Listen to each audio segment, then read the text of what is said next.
we're back, the 311 Odyssey podcast. Sorry for going dark there for a little bit.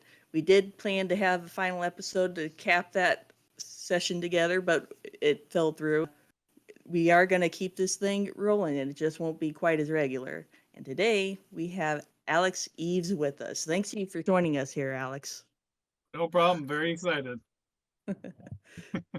So, our first question always has to be, when were you introduced to 311? What was your introduction to the band?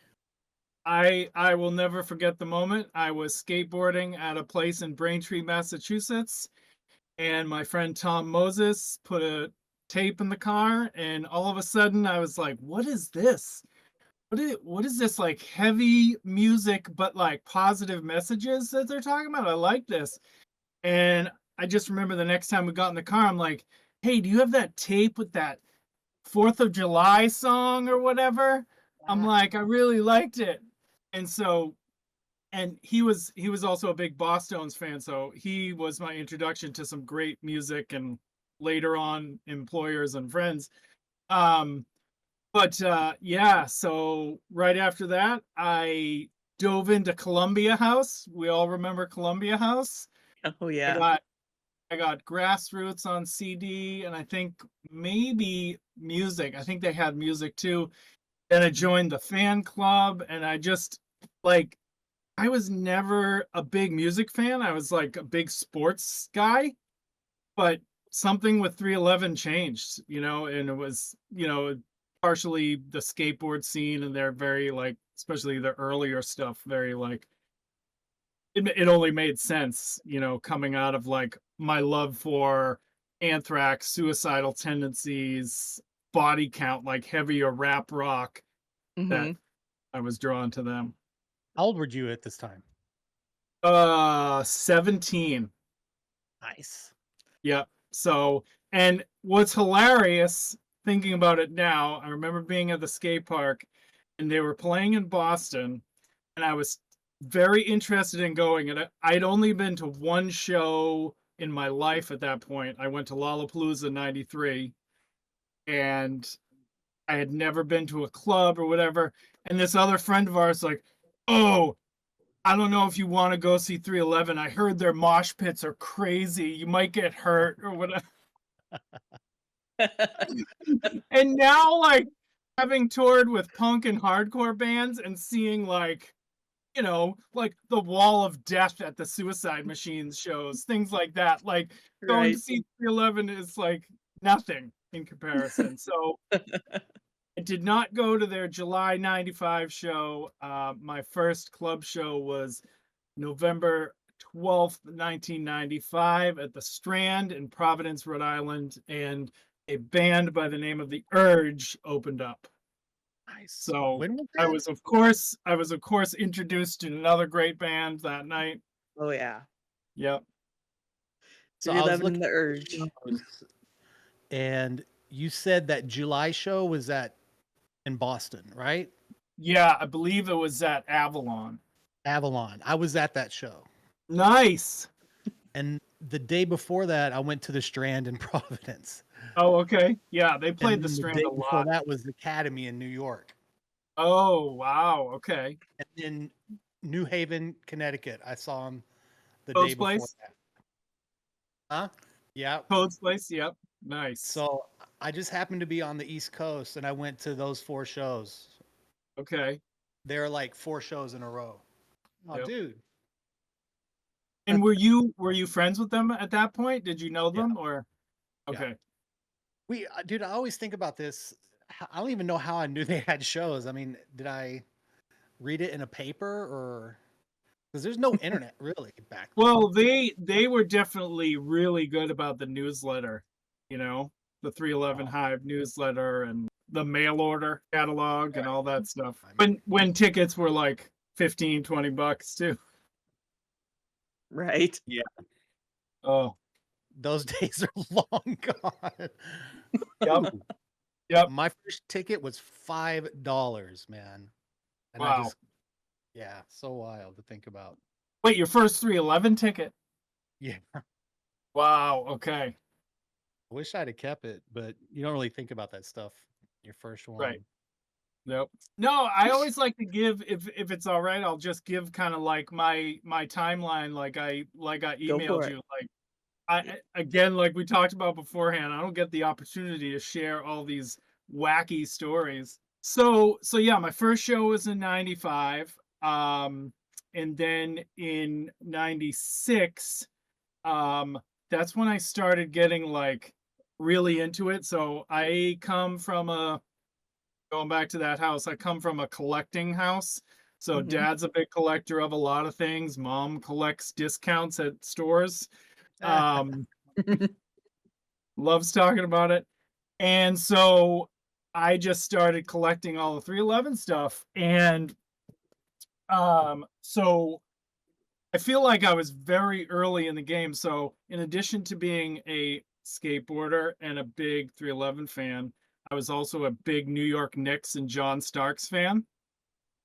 So coming up, and I also was in the screen printing world, with different companies that I ran. So I have lots of props to share too here. So Let's do so it. back in 96, I had Ooh. I found a blank New York Knicks jersey, and at the time my favorite member was, SA here. Mhm. Um and the Z has since fallen off. We'll Yeah. just call him SA Martin now. Sorry, SA. Um, but yeah, so this became like my trademark thing. Oh, wow. Okay, a story just totally clicked in my head. So I started wearing that at every show, and if you can still see it, I finally met the guys. There's Mhm. SA signature. Mhm. Um, it was a show at UMass Amherst. Maybe you were there, Love. I don't know. Don't think so. It was I can't even remember who opened that one. But it was super cold and I was outside in the winter wearing just my basketball jersey and ended up meeting them. And then in 97, it was the Sugar Ray Incubus 311 Mhm. tour.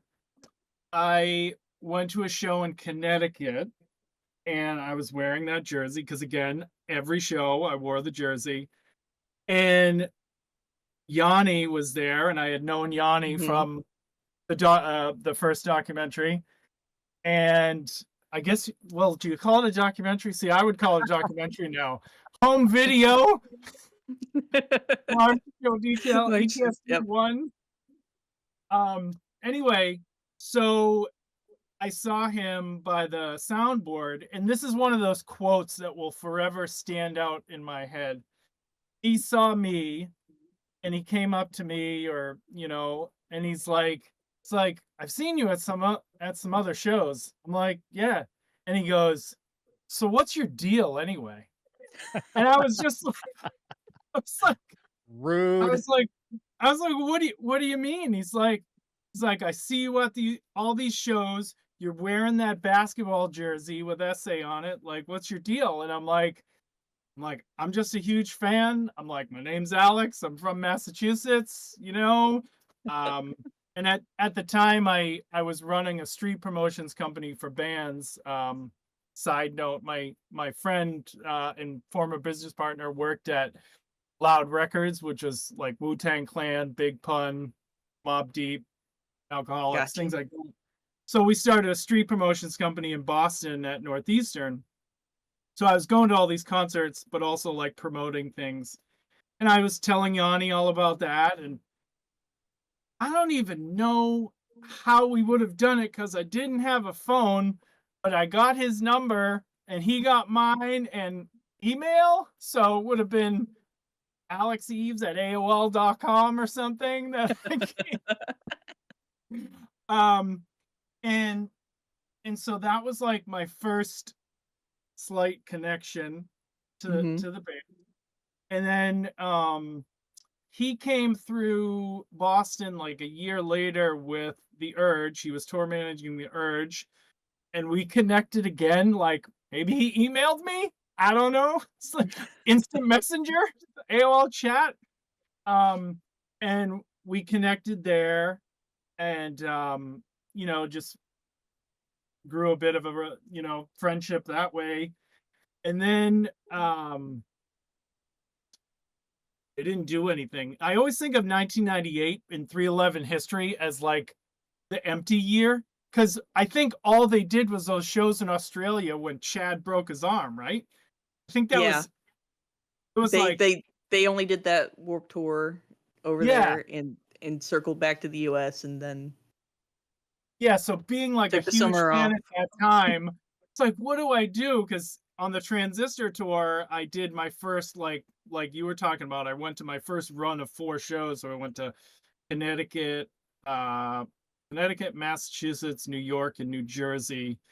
Two Skinny Jays, who I later did work with, they opened, which is great. Um, but then as we got towards 99, going back to my street promotions company, we ended up getting the account to do the promotions for Capricorn for Sound System. So I had graduated from Northeastern in June of 99, and we started doing the promotions for the record, I think late summer, early September, fall. And they were getting ready to do the tour for Sound System. And this is the first time where I didn't have school. I didn't have a full-time job. I, was running my company, and this is what I thought I wanted to do with the rest of my life. So I was looking at their tour, and it started in Nashville, a place I had never been, where Capricorn was based. And I'm like, huh. So I emailed or called Yanni, and I'm like, hey, if I flew to Nashville, do you think I could get into the show somehow? And like, I'll bring promotional materials and decorate the venue. And he's like, hell yeah. And I'm like, oh God. So I always tell people, like, I'm a Psycho fan that made it. So like, I was that kid at the front of the crowd at the UMass shows and all these shows, wearing that same jersey. Like, I always wanted them to play Outside or Gap, so I'd be like, Nick, play Outside, play Gap, come on. Oh, and now here I am, like, talking to their tour manager about coming, to get into this first show to kick off the tour.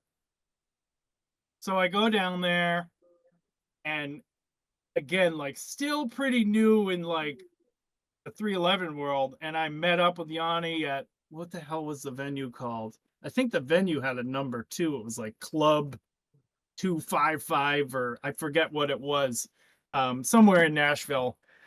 And so I get in there and I meet up with him, and then I'm like freaking out. I'm like, oh my God, there's Nick backstage, like lifting weights. Like, what's happening? And like, just, just totally geeking out.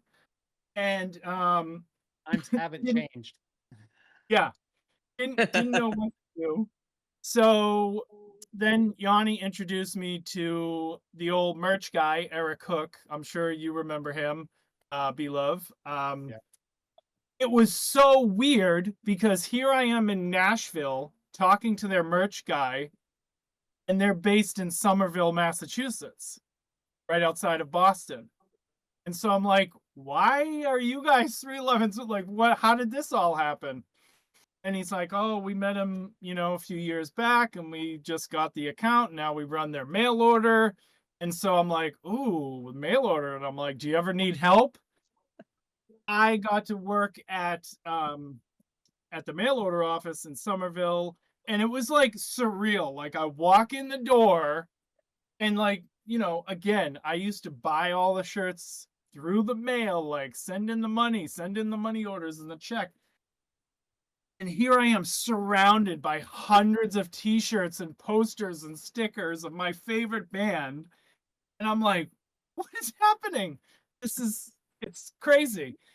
And so it was a fairly easy job. And I actually had a job at the Boston Globe, sort of similar, just stuffing envelopes to send ads to advertising agencies and stuff like that. And so first time really doing mail order. And it was right before Christmas. And so the last day before like the Christmas break or whatever, Eric, and this is like so perfect for future Alex. He hands me a trash bag, like a huge, hefty trash bag. And I could tell it was like filled with something. And he's like, here's your Christmas bonus. Nice. And I'm like, okay. And I'm like, is it a bunch of cash? Like, what is it? And I opened it up and it was 40 different 311 shirts, like No. confiscated bootlegs, samples, Oh, tour shirts, like misprints. And so I'm just like blown away. And so I'm digging through all these things and I'm like finding shirts I saw at Newbury Comics or Tower Records, different things. And then I saw the gold mine in my world. So back in 1996 at UMass Dartmouth, they played with the Roots.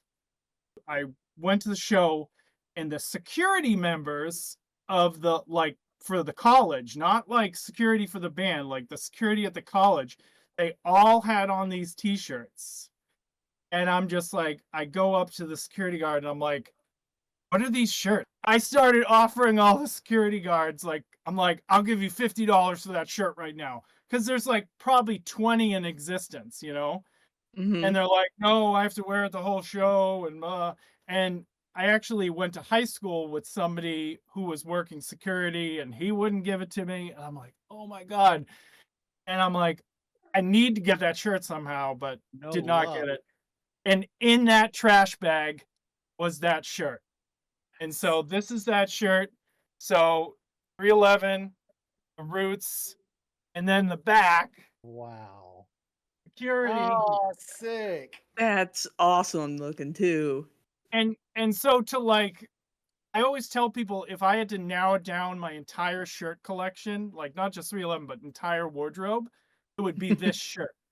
Because in addition to like the cool story, like it's a pre-owned shirt, I always wanted it, my favorite band, it used to be an extra large. I am not an extra large. My mom was the seamstress for my brand for years, so she took it in and now it fits me like more like a men's medium. So it's like Nice. repurposing an XL Mm-hmm. into, so for my world of reuse, it's just like a perfect conversation starter. I got one more merch item to show you. Let's see this. Oh, So Chaos Tour. this is my Dickies 311 Fall Tour jacket, and all those pins, those are all the different bands that I toured with. So it's like my official tour jacket. dude, I want to talk to about some of these shirts that you have in the background of these designs because you've got like three of my all-time favorites back there. Yeah. The Cobb Corn piece, Yep. one of my favorite, that was a ringer that I wore the hell out of. 311 711 logo, I love. Yep. And then the basketball in your face. Yep. That's like, I don't know about you, but whenever I see that, I'm like, is that a Beastie Boy shirt? Right. I think because they had a shirt, Beastie Boys, with a basketball on it too. Oh, really?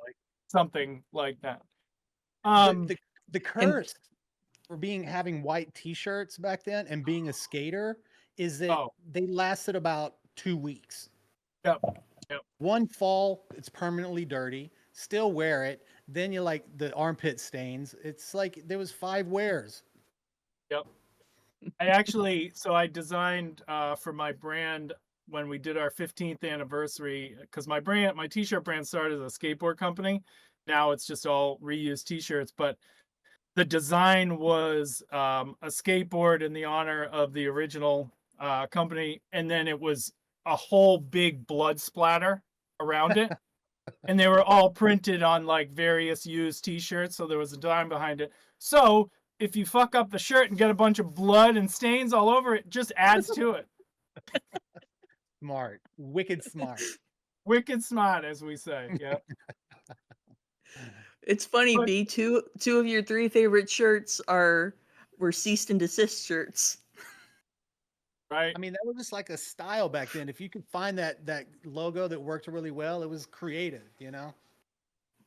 The one that I always think about that I would see at all those shows, like Warped Tour, 311 shows. No Effects Are for Kids. Remember that one? The Tricks Yeah. Are for Kids ripoff. Yeah. Oh my god. My skate But yeah, got it. Go so ahead. I was just gonna say, so this thing, there's some more. There's some more. So that is a blanket. Oh, no So way. yeah. So look behind the curtain. There's the gray fleece on the other side. In 2003, I realized I had a problem with a t-shirt collection. You know, I had been touring with bands for a while. And so I decided to see how many days in a row I could go without wearing the same shirt. So I started on January 1st, 2003, ended on March 14th of 2004. Jesus Christ. And I was living in LA, but somehow I had a closet big enough To hold all to, those shirts. And you didn't oh, know you and had just a because problem before that. It was like after that you went, oh, yeah. my So, and it was like during that time that I was like, so I used one of those shirts in that bag that Eric gave me was this hideous double extra large tie-dyed bootleg. Oh, it was just hideous, but because it was so ugly, I had kept it for so long. And so I remember after I wore it, and I wore it on one of the tours, because I have a picture of me wearing it. And I'm like, why do I have this? I'm not excited about it. It's not one of their shirts. Like, so it was during that time I just started like urging, like selling things on eBay, giving things to people that would appreciate it more. And then I made a stockpile because I had dated somebody in Connecticut whose mom made her a Green Day t-shirt blanket. And I was like, I love that idea, but I needed to be the right person to mess with my 311 collection. Right. So seriously, in 2002, yeah, because none of these are newer than 2002, I put them all in a t-shirt or like a Staples paper box, and I had, I think it was 20 shirts, and then I had the From Chaos 4 shirt in white, and then the black one, and I was going to do pillows to match with, because those, you know, like a black and white version of the From Mm-hmm. Chaos 4. But it just sat and sat, and then finally a few years ago when I did the crowdfunding and sponsorship for my tiny house here, I teamed up with Project Repat. They are a t-shirt quilt company based in Massachusetts. They sponsored the truck by, you know, one of the parts of their sponsorship is they made that blanket for me out of all oh, my cool. t-shirts. And like they do blankets for like Red Sox players and Celtics players. So like I trusted them that they weren't going to screw it up.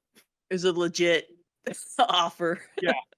Yeah. So what's the blanket made out? Is it made out of the actual t-shirts and then they add a layer, or is it just Yeah. printed? So this side is the t-shirts, and then there's a fleece. It's like a fleece blanket essentially stitched on the back. So, That's amazing. yep. And then there's another shirt on here that nobody else in the world has, literally. So this, and it's so basic, but it just means something to me. So this red one with the white and black. Mm-hmm.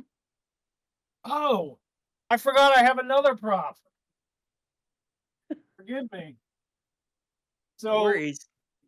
so as I mentioned, I ran the promotions company, and when we did the promotions for Sound System, I had talked to Eric, and I was like, do you think we can make the street team members t-shirts? And he liked the idea, and he ended up printing this as a sample. So the red with the black and the white, because my brand colors at that point were black, red, and white. Mm-hmm. And then this was going to go on the back. So do you see what the guy has in his picket sign? Oh, cool. Through the music.com. So this was going to be the back, and then that was going to be the front, and all the street team members around the Street country were going to gamers. wear it. But for some reason, Eric was like, "Oh, I didn't like how that shirt came out. I didn't want, and it just fell through the Fizzled. cracks. It never happened." When I started touring with them, so my first tour with them was summer of 2000. I did the Anti-Racist Action Museum of Tolerance booth. So that was, I think it started with Jimmy's Chicken Shack in the spring. There was because we were on that, but then in the summer it was Incubus. And those guys are great. Just have to throw that up. And I always remember, did you ever skate with Jose? He was a big time skater, drummer No. of, he would see me skating and get jealous. He's like, "Oh, I wish I could skate." I'm like, "Get your skateboard, let's skate." He's like, "If I fuck my wrist up, I know. doors Right. open." Oh, I get it now. I get it. But but anyhow, so I literally would wear this every show, even though I'm on tour with them and like eating dinner with them and like going, you know, like. But I would wear other shirts during the day, but then like when the show came, that was my thing. It's like a basketball player. He wears his jersey at the game, or an Yeah. umpire wears Right. his. So I I mean, just had to. But then in 2001, when I set out, so I became good friends with Matt Frawley. Have you guys talked to him yet at all? No. So he did merch in 99, 2000, 2001.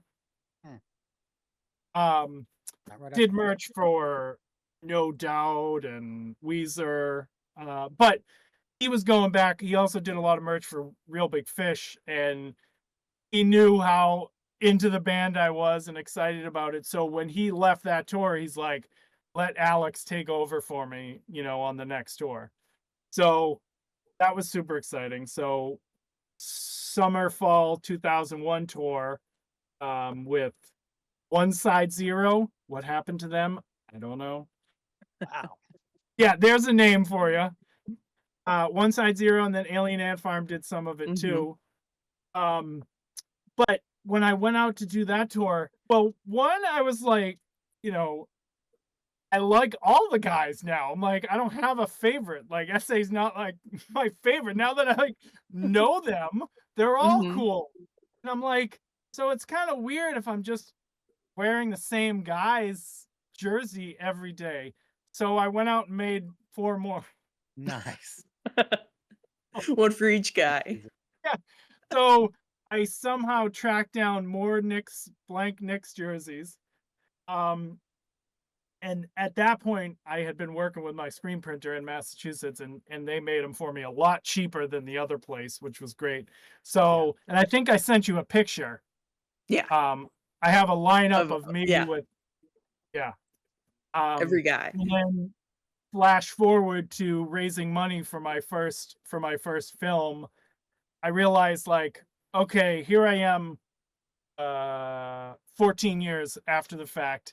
Maybe I don't need 5 311 jerseys. So for a $311 donation to my movie, you got different rewards, including a jersey of your choice. So, Nice. and the 4th person to donate and choose their jersey was Peanut, and he got the Peanut jersey.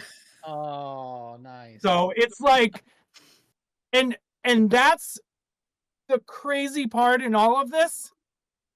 And I will never forget the moment. So, like, to know that Peanut now has a jersey for his son that I made and wore. And like, so I saw them, I was living in Pittsburgh at the time, and I saw them at a show, and it was when I started my skateboard company, and my first design for the skateboard company was Martin Luther King on the bottom, and it said "Stay Vocal." And I autographed one. Not that I thought anybody would care that I autographed it. And I just said, "Hey guys, thanks so much for the years of inspiration. I wouldn't be doing this without all your great music in my ears," whatever I said. And then I gave them some shirts and stuff. And so the next time I saw them, I saw Peanut and I was talking to him. I'm like, so I'm like, just curious, what happened? Did you see that stuff that I gave you guys? And he's like, yeah, the skateboard's hanging in my house. Nice. That's Mind awesome. blown. Like, and the one thing I always tell people is I have to be able to separate myself from, like, I have to step back and be that 18-year-old Alex still.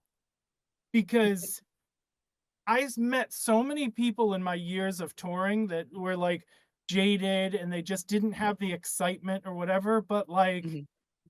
that takes the fun out of it for me. And so like I'm not going to be like crazy and beg Nick every day to play Summer Love and Outside and Gap while I'm on tour, but Should. I can still appreciate those moments. And so like when he told me that, inside is just like, oh my God, I have your posters on my walls for years. Like you covered my college dorm room. And now here you are putting my skateboard on your wall. That's wild. That's Yeah. amazing. But I remember, so did you film for ETSD2 a lot? Is that you? Not a lot, but that's our boy Brian Bowen Smith. Okay. All Brian right. Smith at the time. Okay. But you guys were hanging out on that tour together a lot, right? Yeah. Yeah. Okay. All right. All right. So the tour that I did anti-racist action, I remember one of you guys filmed me at the booth, talked to me about that, whatever. And then I remember on the next tour when I was doing merch, Jim called me into the office. It sounds like elementary school all over again. He called me into the office. He's like, I got to show you something. And I'm like, okay. And he had the the test sheet for the cover of ETSD too. And I was like, oh shit, cool, that's awesome. And I'm just like looking at it, and I'm like, sweet. And he's like, look a little closer. And You I was made the like, cover. and I'm like, you gotta be kidding me. You're And right.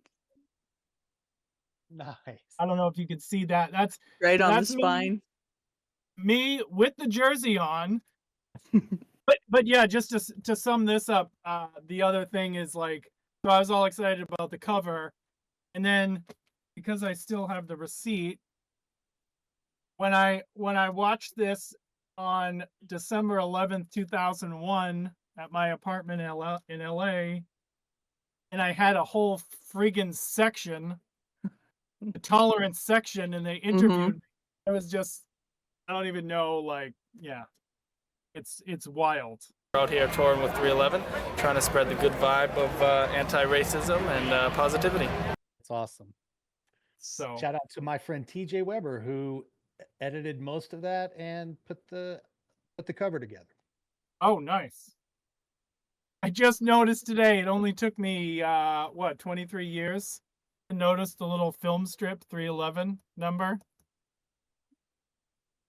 I'm not sure I ever noticed it either. I'd have to So, you know pull how mine on, out. Yeah, on the edge. on photos there's Oh. numbers? This one says 311. Say it again? Did you see ETSD Part 3? Was that the one with all the interviews with fans that came out in theaters? Yes. Okay. Because I know, wasn't there some other video too that like That was it. came out at some point? You might be thinking of the Road to 311 Day DVD that came out with Uplifter. Okay. Yes, I think so. Okay. Yes. All right. Yeah. Mhm. So I did see that, and I was randomly in Denver, Colorado. So that was what, 2019? Mhm. Yeah. Yeah. So I just happened to see it there, which was cool because I definitely have seen them in Denver a couple times. Well, that guy is the one who edited that and put that one together. He loved it that. Oh, okay. Awesome. Sweet. Yeah, and it was cool with that one to see my friend Janine was in that, and then Christy I have since become friends with on Facebook. So that's, and I think she's originally from Massachusetts or just comes to Cape Cod all the time for some reason. But yeah. So I remembered I have a amazing bootleg story to share. That again, don't get to talk about it much. And something that only 311 fans would appreciate, really, or anybody who's ever done merch. In 2001 in Philadelphia. So for anyone who's never done merch, you have to count in all the shirts at the beginning of the night, match numbers with the venue. Then at the end of the night, you count all the shirts, match them with the venue to make sure you have, see how many sold, whatever. So I'm counting out the Black from Chaos shirts, and all of a sudden I noticed like a tag was different. And so I like pull back because they're all like folded in piles of dozens or whatever. I fold it back and I see Jessica Simpson's face. Right. And I'm like, okay, why is this? And then I pull that back, another Jessica Simpson shirt, another Jessica Simpson shirt, another Jessica. So it was probably like, I don't know, maybe a dozen mixed in. Hmm. And I'm like, what the hell? And I'm talking to the guy at the venue, the head of the merch at the venue, and I'm like, I don't know what the deal is with this. He's like, maybe your merch company does Jessica Simpson's merch. I'm like, pretty sure they don't. And I was also looking at these Jessica Simpson shirts, and they were totally bootleg. Like, not, I know quality shirts at this point, and they were not that. And so I'm like, and I like What went and do I talked to our, do? yeah, it's like 1 a.m, something like that, super late. I tried calling Eric, no answer, of course, left him a message. And so I talked to our production manager, John Lafferty. And he's like, I guess we'll have to deal with it tomorrow. Like, I don't know what to say. So we like settled up numbers or whatever, and then moved on and just we left town, whatever. So the next day I call and told Eric the story. He's like, what the fuck? It's like, of course we don't do Jessica Simpson merch, like, and so I think between him and our production manager and everything, they straightened it out. So what had happened was somebody in their merch crew, who after that point was no longer in their merch crew, had these confiscated Jessica Simpson bootleg shirts, and they mixed them in with the 311 shirts. So it looked like less 311 shirts were sold. So say there were 10 of them and the shirts were $20, they could pocket that $200 Right. Ooh. because the shirts were there. Oh, snap. So it wasn't like a huge thing, but it was just like so ridiculous. Like, because like that From Chaos shirt does not look like Jessica Simpson's face. Right. It's not like we're not going to notice. Right. Dude, it makes me wonder, like, how long they got away with that scam. Oh, well, Philadelphia was one of the worst places for bootlegs, for sure. Like, there would be guys outside, like, with the trash bags just selling shirts, it's crazy. So, Right. yeah, so who knows? But fortunately, all got sorted out in the end and we didn't lose money, and yeah. Busted. Unfortunate thing, I don't have one of those Jessica Simpson bootleg shirts too. You didn't keep one? Oh, we had it. We sent them all back because we didn't want any part of Right. that. Right. Yeah. So, as long as That's we did the right thing, like they couldn't. Right. Stay Yeah. above board. Yeah. Huh. So, but oh, sorry. Go on. I was just gonna say from your notes here, you were also on the Sprite Liquid Mix tour. Oh yeah, that was wild. I mean, that's a So crazy lineup too. So, yeah, so summer of, was it summer of 2003, right? Or 02. 2002? 2002. Okay, I had it wrong. So summer 2002. So I was on Warp Tour and I became friends with the people on Warp Tour staff, and they were the ones who put together that Sprite Liquid Mix tour. Like it was all the Warp Tour. Kevin Lyman and his crew put that whole thing together because they wanted to do something annually, like with the punk rock scene, but for the rock and rap scene. Mm-hmm. And so finding that out, because I was kind of burnt out after 2 months of Warp Tour, but I was like, well, it's my favorite band and like sounds like a fun time. 311 and Jay-Z. Okay. And Nerd. NERD and Nappy Roots, Hoobastank, Tech Nine, lots of bands that just didn't Didn't really amount fit to, together either. yeah, It's like, yeah, and it was, and talk about like merch too, like Jay-Z was like still early, and it was like his uncle came in or something. It was very weird, and he had like, and these are huge venues, mm-hmm. like thousands and thousands. So I'm sitting there like counting in the 311 merch, and my friend John was in charge of like all the event merch. It was like all put together. And then this guy comes in, he had like, I don't know, maybe 100 Jay-Z shirts, and they were like not that great. And I'm like, how does somebody this huge like not, not have great merchandise?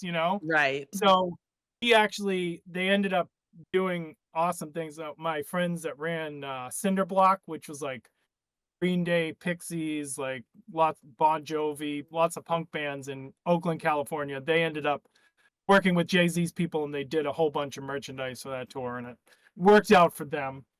But it was just wild. And then it was, those kinds of tours where I was like so hands off. It was like check in the morning, and then, like go see if they need stock during the day, but then like hang out and watch the show. And I'll never forget Atlanta, Georgia, being on stage, watching Jay-Z live, standing next to Beyonce. Wow. Wow. Like, and again, like I am able to separate myself and be that like fan guy for a second. I'm like, this is ridiculous. What am I'm just some dude from a small town in Massachusetts that likes this band. And now here I am in Atlanta, Georgia, standing next to Beyonce. That is wild. And another crazy moment where I had the similar thoughts, and that's the reason why I love sharing these stories, because I really appreciate the luck and the experiences that I was given. Like Mhm. I'm not going to deny hard work and like that I didn't do a good job, but like there was a lot of luck involved. I met the right people. Mhm. Um, but another time in Atlanta, it was a big radio show, and Tenacious D was on the bill. And in the catering area outside, probably an area the size of my tiny house, like 98 square feet, Jack and Kyle played an acoustic set, like 3 songs for just people eating their lunch. Hilarious. And I'm like, okay, High Fidelity is one of my favorite movies. Now I'm watching this actor that I love play guitar in front of me. What, dude, What his is happening? career has been so crazy. Yeah. Ugh, that's amazing, dude. So that was fun. Oh, another wild experience, and it's not a Debbie Downer, but on the low side. So I was with 311 on 9/11. And we were in Vegas. We were supposed to have a show at the Joint, the Hard Rock Hotel. Mhm. Or so there's the unused September 11th, 2001 Oh, laminate wow. for that Mhm. show. And I will never forget it. So to preface this, my business partner and good friend lived near the United Nations building. So at that time, not all of us were super familiar World Trade Center, like what it is. Mhm. So I woke up to our production manager, John Lafferty, waking me up in my bed in the Hard Rock Hotel. He's like, turn on your TV. We're under attack. Jesus. And I'm like, what? And I turn on the TV, and that was, building number 1. And I'm just like, oh my God. And they kept saying World Trade Center. And I was mixing that up with United Nations building. And I'm thinking about my business partner, Seth, and I'm freaking out, trying to call him. Of course, no response, nothing. Mhm. And then the other plane hits. Fortunately, I had it wrong. But the crazy thing is, he did all kinds of promotions. He was on the first floor of the World Trade Center that morning when I was trying to call him because he was promoting some guy running for mayor or something. And he just happened to be down there. So, Jesus. and Seth is like, he's the reason, like, why I am in the music scene. We became friends at Northeastern because we went to see The Urge together through mutual friends, bonded over The Urge, became friends, started the street promotions company together. And then, so like, I owe him a lot of gratitude. So when that happened, I was just like, oh my God. Yeah. And then here's Wait, did your he make it history. out? What's that? Did he make it out alive? Yeah. Sorry. Yeah, he's out. Yeah, sorry. Bro, But edge that of my was well, yeah, and then the wild thing about being in Vegas on September 11th, we were like, are they done? Because what, targets are there in the US? Like Right. Vegas, like with all the buildings, famous structures, everything like that, or Chicago and the Sears Tower, so we're Mhm. just like freaking out. And right. then I always think about it whenever I see movies or TV shows with casinos, because I went and ate dinner with somebody. I think it was. Do you remember Ruff? Yep. Yeah. So I think maybe we ate dinner, or maybe John Markovich, sound guy, and just sitting there in the casino, and there's like nobody gambling. Wow. Like you don't hear all the bells. You don't hear like. You don't thankfully smell the smoke. Like Right. it was wild. Um, so this Yeah. maybe I don't know if a lot of fans have seen this. This was our original laminate, which is crazy A because building on it's fire. Los Angeles on fire. Hmm. So that obviously had to get changed, and like Yep. almost immediately, it turned into the angel or woman on the flag there. Mhm. And yeah, so that was just like a surreal time. Yeah, for sure. Um, but like, I think what was comforting for me is that I was glad to be around people that I cared about, music I care about, distraction, and like that was the decision the band made, is like, because they were thinking about canceling the San Francisco show, but Mhm. I think it was the next day, but they didn't, because it's like with a lot of these tragedies, it's like we need music to uplift us, not to use uplifter. Right. But so it was yeah, I was just happy to be there, and thank God it was the age of cell phones and I could like talk to family back home, and so Right. that was, yeah. Oh, what a wild time. Yeah. So, trying to think of other crazy things. Oh, as I'm sitting here downing coffee, in case anybody was curious. So, to lighten the mood a bit, I used to be a very big Dunkin' Donuts drinker. Like growing up in New England, that was my thing. And this is like before they were really all over the country. It was mainly, Rhode Island, Massachusetts, Connecticut, New York. And I'll never forget like carrying around, and this is before I was like a big reuser and environmentalist. I was carrying around Dunkin' Donuts cups on tour and was all excited. And Peanut was like, "Really? You drink that crap?" And I'm like, "Yeah." I'm like, "It's my favorite. It's what I grew up with." He's like, "Listen, tomorrow morning, my bus, I'm gonna make you a real cup of coffee." And this is like, if I made coffee at that point, it was like, just like old Mr. Coffee filter, maker. So I get onto his bus.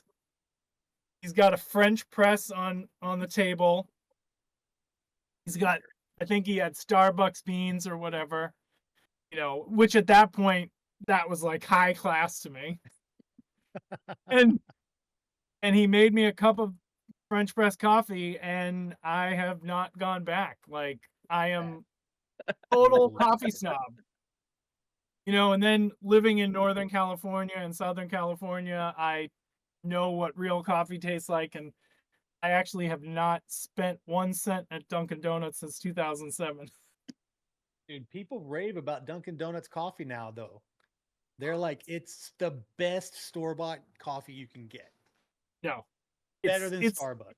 it's like dessert. If you want dessert that isn't real coffee with like all flavors and chemicals, sure, have at it. But yeah, Dude, they're all over the place up there. Man. yeah. I'm from a town of I think it's up to 12 or 13,000 people now, and there was at one point one on each side of the road, like near Oh, the yeah, highway entrance. Like, totally. yeah, Me and my friend, my 311 partner in crime, Mo, the concept. We were driving from his town in Connecticut, Stamford, to New York for shows, and dude, it was just like every stop was a Dunkin' Donuts, and then like you said, on each side of the freeway, yep, all over the yep, place. And I'm like, yep. all right, let's stop and get some coffee. Let's see what all this hype is about, you know? And it's not good. No, and the donuts, I'm vegan, so I haven't had one of their donuts in a long time, but the donuts just like the They're not last that time I had good. them, no, it's just churned Oh, out. Yeah. I remember looking up nutrition facts. My mom got like some frozen mocha or something. And I was like, "Can I tell you what I just learned?" She's like, "Okay." And it was like a large frozen mocha.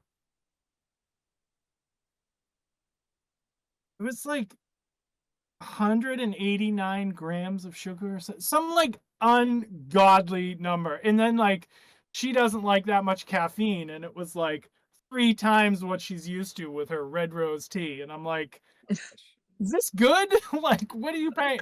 There's people that drink that stuff like every day. no, I know. Oh, Multiples. yeah, it's wild. Yeah. All right, what's next? Um, well, if we're doing things chronologically, oh wait, I have a fun story again with Peanut. Him and I became very friendly on tour. I think like love of basketball, music, coffee. I don't know. I seem to be friends with bass players. I don't know why. The guy in the Boston's and I became friends. Like I don't know. Maybe because they're sort of in the background and they're not like looking for all the attention. I don't know. Um, Bass players are but just cool, man. so you guys remember The 311 high. Yeah. I, I wore this a couple times if you can't tell. But don't worry. I also have the gray version. Oh, nice. But so one day, it was just such a fun moment. So they did a run of the navy blue crew neck 311 high sweatshirts, and I was counting them in Virginia Beach, and Peanut came up and it was talking to me. He's like, "Give me one of those." I was like, "Okay." And he like did some weird drawing all over it and then autographed it or whatever. And then I put it back in. And so somebody randomly that night got like some crazy one of a kind Peanut shirt. That's They should do awesome. that all the time. That should be a regular thing. Yeah. Yep. Well, what was cool, I don't know if Chad ever did it, but a lot of the bands that I would work for would do the drumhead thing. So they would take the used drum heads, autograph it, draw pictures or whatever. Did Chad ever do that? I don't know. I know he used to. I don't. Okay. It's been a while, I think, but I know he Yeah. used to. Okay. Oh, Yeah. for anybody that might be asking, coffee's really kicking in now, so we're good. Stories are popping left and right. If you were ever thinking, what's his favorite 311 show? My favorite 311 show is also my favorite show, period, all time. Really tough to beat as somebody growing up in the mid 90s. So it was a short-lived club in Boston called Mamakin. It was Aerosmith's club, like they owned it, named after their song. And so WBCN was the big radio station in Boston, and every Christmas they would do it was called the Christmas Rave. So they would take over all these different venues around Boston and have like all the huge radio bands play. Mhm. So Mamakin, this is 1995, December 15th, I think. And Mamakin held like 500 people. So number one, pretty small, cool club. Opening band, for anybody who remembers, the Bogmen out of New York. So they had a big hit called Suddenly. And the beginning started with like a phone call where he was like fake breaking up with his girlfriend. And it was like, I don't know. Okay. I became a fan. I think I remember that. Okay. It's been a minute. So Bogmen. And then the next band on the bill was Space Hog. Do you remember Space Hog? Yep, I remember that And- too. People, you're older than me. Never even heard of these. He was past that. He was past that. And they had their big hit was In the Meantime. Mm-hmm. Yep. And the singer was actually married to Liv Tyler from Aerosmith's, Steve Tyler's daughter, for a while. Mm-hmm. Third band on the bill was Everclear. And that was, so again, being 1995 and seeing like all these big bands, and then, or big bands at the time, and then the headlining band was 311. And so like jam packed into this sold out tight club.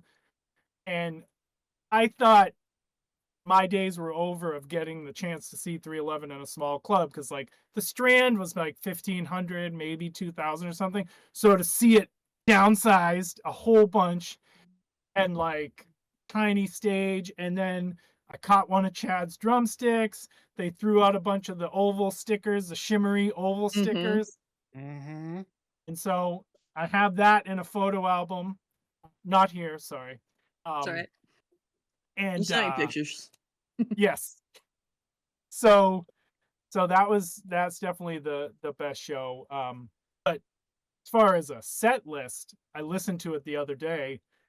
The June, I think it's June of 2000 show with Incubus in Atlanta, when they not only covered Grassroots, my favorite album, it did the Front to entire back. music album too.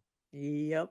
And I'll never forget that. That was wild. Like Nick just like, well, music got second as many votes, so might as well do that one too. And I'm just like, and that was cool because they were ahead of that game.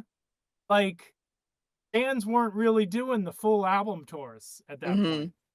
Like that's more like 2010s, that really seemed to take off. So, Mm-hmm.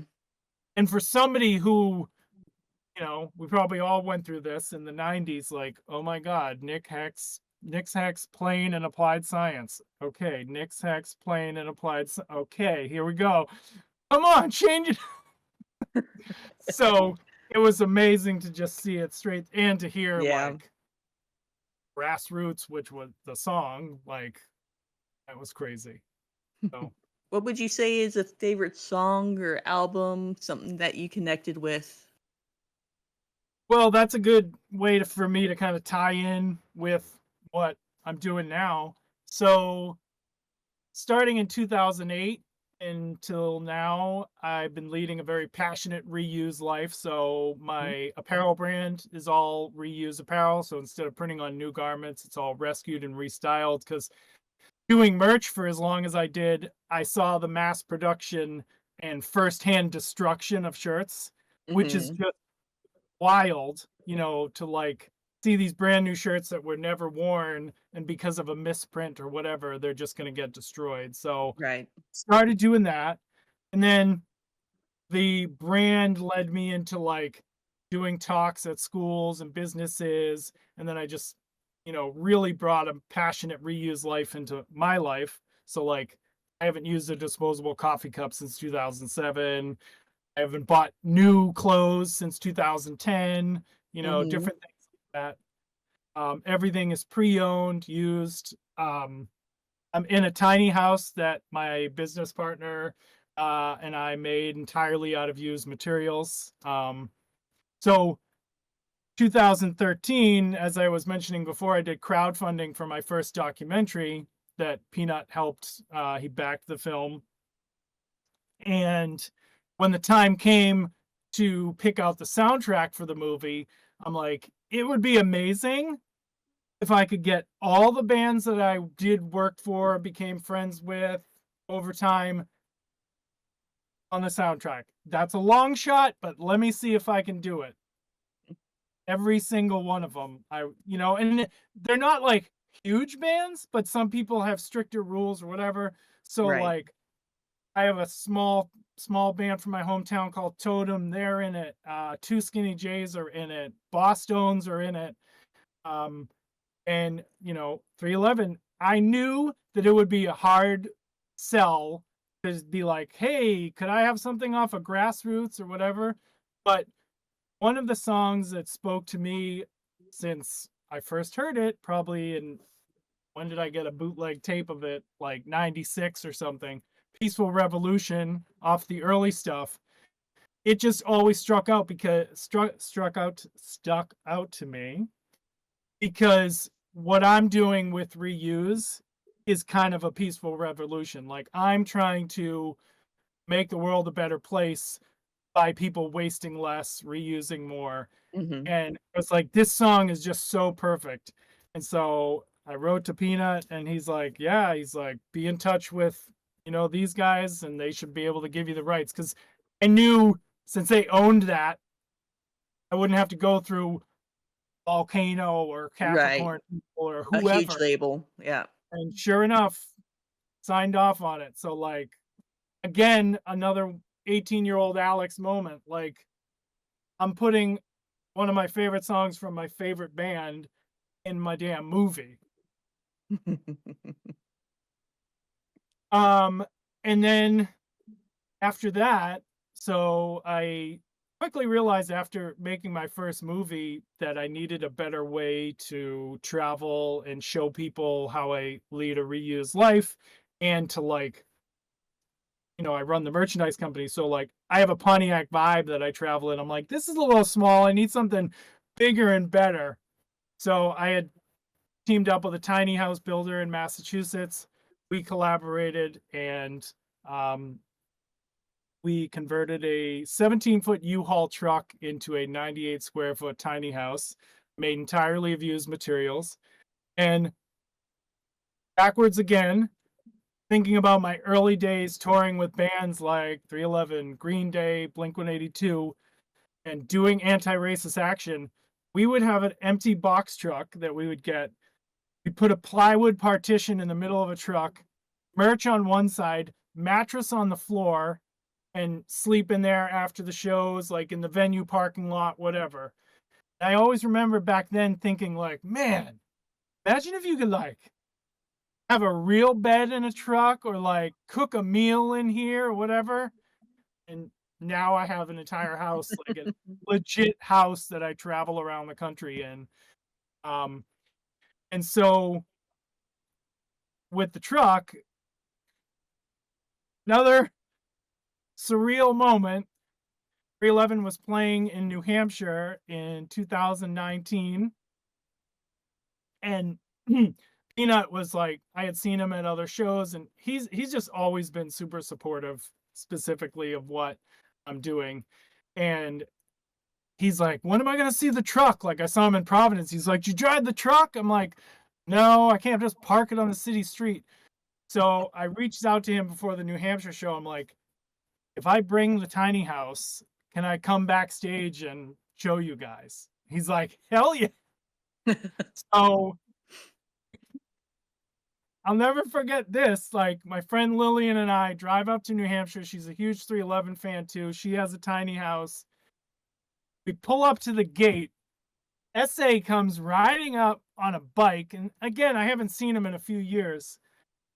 And he like pulls up next to the window on his bike and he looks in. He's like, what are you doing? What is this?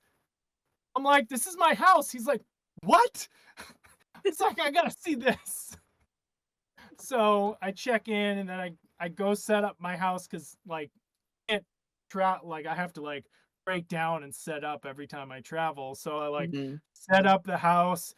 Yanni was back on the tour. So again, surreal full circle moment. Yanni's coming into my house, my territory, checking out what I'm doing. And then later in the day, Nick, Peanut, and their kids. How funny. Come into my house. And so we were taking pictures and filming it. And now, 2 years ago, we released the movie about the tiny house, the build and everything. And we have a clip in the movie of Peanut and Nick and their kids looking at the truck, checking out my 311 quilt. Like, I don't know about you guys, but I don't know many people that can say their favorite band has been in their house. Right. That's It's amazing. wild. Well, you gotta show photos of this thing now. I gotta see this. Even better, man. Boxtruckfilm.com. You can watch my movie. Oh yes. Okay. Yeah. And for anybody out there listening, boxtruckfilm.com is the movie. And then also to plug myself, Go for it. my main website is escapethewaste.com. And that's where you can find out about my movie, the truck movie, the truck, my first movie, my apparel brand, and I do events all the time at schools, businesses. So and any chance I can get to drop some 311 references, it's great. It has history. So I built it not only as like a house, because I was traveling around with my first documentary about reusing, but it's more of a mobile reuse education center. So these are like all the different reuses in here. Should you go to like fairs and stuff to Tiny house festivals, schools, libraries. Have you ever heard of Project Repat? No. They make the t-shirt quilts. Yeah. So yeah. I've had No way. a box of 311 shirts from when I did merch for you guys for like 20 years sitting in my closet because I didn't want the wrong person to make it. Used to do our t-shirts. Yeah. Cool. And so they were one of our sponsors, so they made me that. Oh, that's great. and you have cool. the really Well, rare that's really decal awesome. one that got shut down the fastest. This is really cool. Thanks for inviting us to your place. Yeah. And the kids might like all the secrets of like everything has multiple functions. So the guy that I built it with, he's tiny house author. So we have his books. Oh, I want to see. I want to see. And it was just from various like This is not junk a stores that you repurpose stuff. No, so almost everything that you see is free. It's insane what's out there. So all this red cedar, there's a local museum near Boston, and we were walking through getting plywood, and then they had insulation, and then they're like, oh, do you have any use for this cedar? We had, 10,000 square feet from years ago that we took down, and we're like, yeah. It's good to be alive in the peaceful revolution. An honor to observe the beautiful solution.